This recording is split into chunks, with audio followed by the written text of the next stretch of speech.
sommes ici à l'entrée des Gorges du Verdon, un canyon creusé par la rivière du même nom, tout simplement somptueux et très impressionnant au niveau de la hauteur. Cet endroit est assez cher à mon cœur également puisque j'y ai passé bon nombre de vacances. Et pourtant, en camping-car, eh bien, l'accès est assez compliqué avec pas mal de barres de hauteur. Mais croyez-moi, ça vaut quand même le coup d'œil car vraiment l'eau turquoise du lac Sainte-Croix est somptueuse.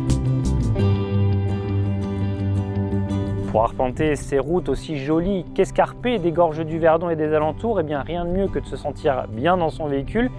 Et pour l'occasion, eh bien, nous avons eu la chance de disposer d'un véhicule sur Mercedes, mais c'est surtout qu'il s'agit du dernier né du constructeur allemand, à savoir Hymer, avec un profilé de la gamme Tramp S. Cette série Tramp S a été la grande nouveauté du constructeur Hymer.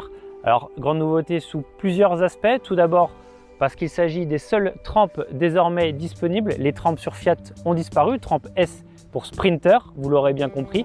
Elle se compose pour l'heure de 3 implantations, toutes réalisées sur une longueur commune de 7,39 m. Niveau largeur, eh bien, c'est une cellule de 2,29 m et bien niveau hauteur, eh bien, c'est un peu imposant tout de même avec 2,96 m. Ce Tramp S se distingue de la concurrence tout simplement parce qu'il s'agit du seul modèle sur le marché à profiter d'une version traction. Ce profilé est bridé sur le châssis spécial de chez Mercedes à voie élargie et c'est une grande première pour la firme de Stuttgart et ça scelle un peu plus le partenariat historique entre Hymer et Mercedes. En dehors de son look et de son porteur, eh bien, ce profilé Tramp S695 n'est pas avare de nouveautés. Et au rayon des grandes premières, eh bien, Hymer nous dévoile une implantation inédite au catalogue et qui répondra à coup sûr aux attentes du marché français.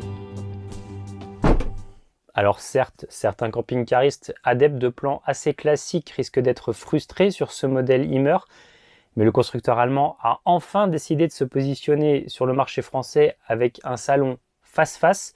C'est désormais incontournable de disposer de tel type d'implantation sur notre marché. Dans ce modèle-là, eh bien, c'est configuré de la manière à avoir 2 banquettes en vis-à-vis avec des largeurs d'à peu près 90-95 cm pour chacune et surtout une belle profondeur d'assise de presque 54 cm. Il est complété, ce salon, par 2 sièges cabines pivotants d'origine du Mercedes Sprinter dans lequel on est plutôt confortablement installé. Et c'est surtout qu'il est disposé pour accueillir 4 personnes autour de cette table. Cette table est bien dimensionnée. On regrettera toutefois qu'elle ne soit pas manœuvrable en latéral. Alors ce coin repas que l'on baptise nous communément lounge a plusieurs intérêts, notamment celui d'offrir un espace assez aéré, et ça c'est dès la montée à bord.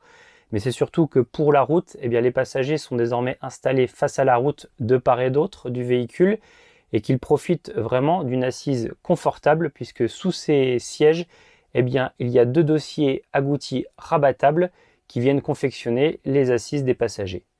Alors cette disposition du coin repas présente aussi l'avantage au niveau de la circulation, notamment dans les déplacements de l'avant vers l'arrière.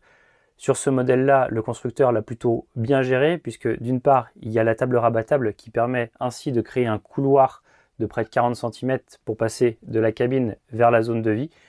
À cela s'ajoute également le plancher totalement plat qui facilite grandement les déplacements. Et c'est surtout que dans ce véhicule, bon, certes, il se destine pour le moment pour 2 personnes puisqu'il n'y a pas de lit de pavillon. C'est en option et sur ce modèle-là, il n'y en a pas.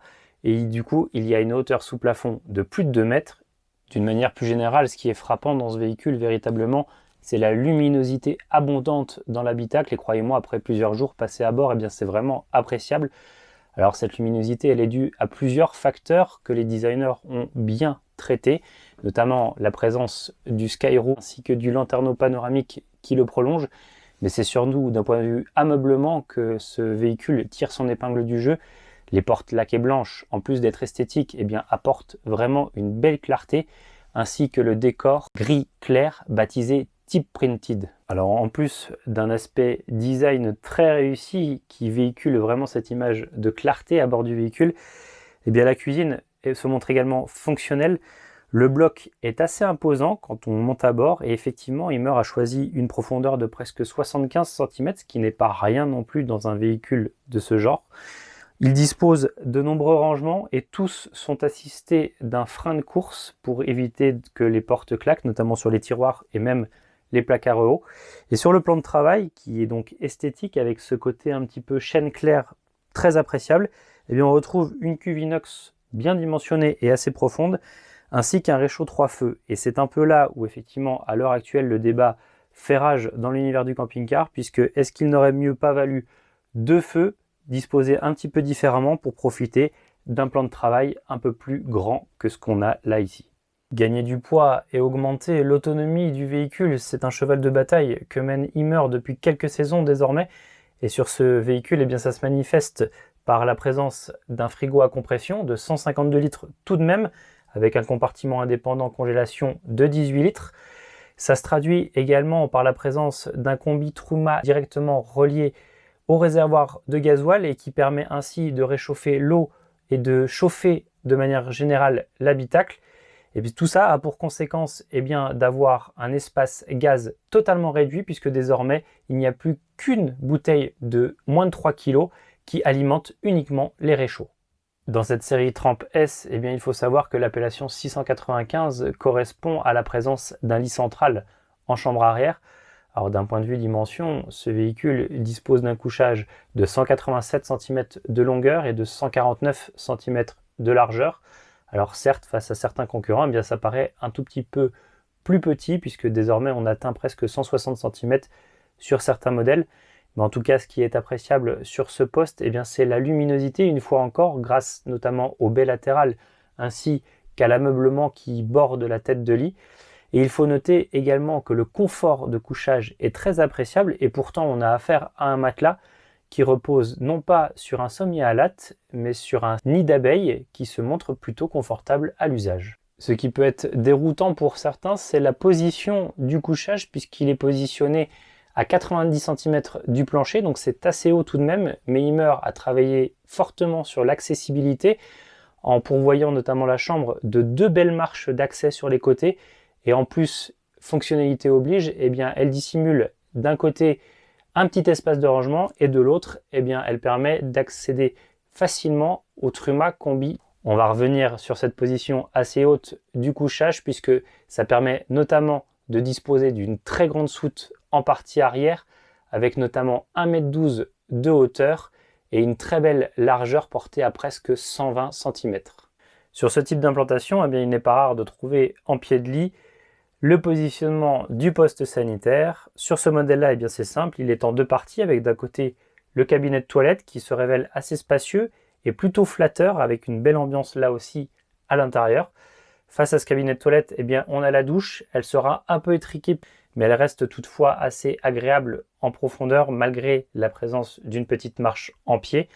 Et enfin, tendance oblige, Hymer a également travaillé sur le fait de pouvoir cloisonner totalement cet espace et d'occuper ainsi toute la largeur. Il s'agit de portes ici qui se coulissent facilement et qui offrent une belle intimité sur ce poste.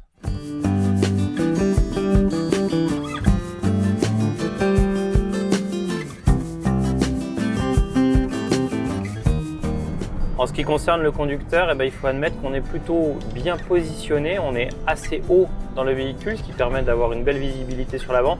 Et c'est surtout que c'est assez confortable grâce notamment aux sièges Mercedes qui sont bien dessinés. On sent que ce véhicule transpire la qualité et on n'a pas de bruit parasite lorsqu'on roule. Au niveau agrément de conduite, les Allemands nous ont assez fait plaisir sur ce modèle, puisqu'ils nous ont doté le véhicule de plusieurs options. Alors ça alourdit considérablement la facture, puisque on a tout de même le GPS 10 pouces 25 qui est associé dans un pack Conduite Plus avec le volant gainé cuir, la boîte automatique 9G Tronic. Bref, c'est vraiment un plus, mais franchement au niveau agrément c'est un régal.